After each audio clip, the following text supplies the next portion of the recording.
Guys, kita bahas yuk masalah perang antara Thailand dan Kamboja. Jadi guys, dalam ilmu politik itu ada istilah diversionary war atau externalization of internal conflict. Jadi ini ada kayak perang atau konflik eksternal yang sengaja dibuat buat nutupin krisis internal. Nah, seperti apa ceritanya? Kamu tonton ya sampai habis. Habis itu kamu komen. Oke, kita bahas dulu dari prinsip dasarnya ya. Jadi dalam banyak negara, musuh di luar itu sering dipakai buat menutupi krisis legitimasi pemimpin yang ada di dalam. Yang kedua, untuk meredam konflik internal, kayak separatisme atau perpecahan antara elit.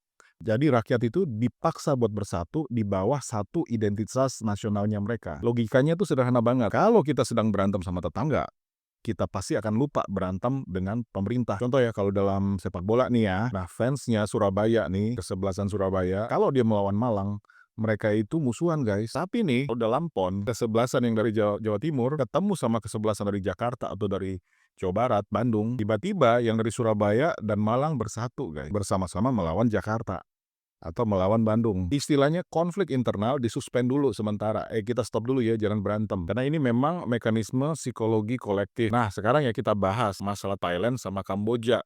Kenapa perang mereka berdua ini sering banget muncul? Kita bahas Thailand dulu ya guys. Jadi Thailand itu rapuh banget secara internal, negara mereka ini tidak solid.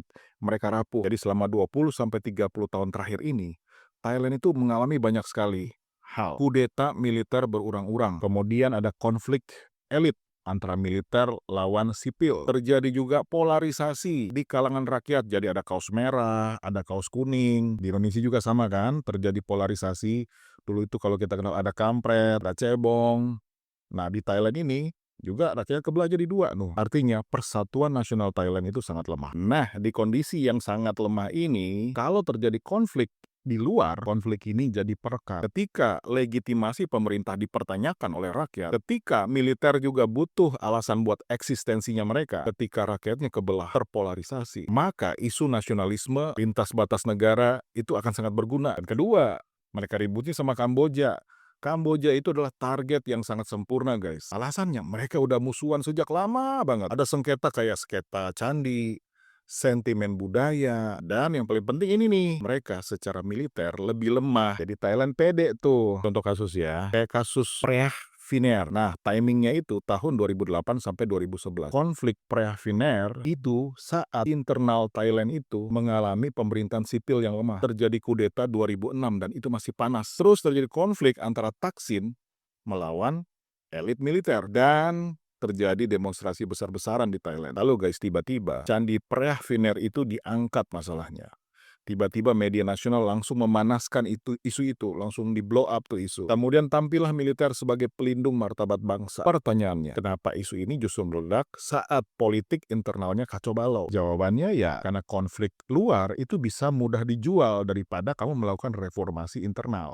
Nah, terus bagaimana dengan Kamboja? Apakah mereka juga melakukan hal yang sama?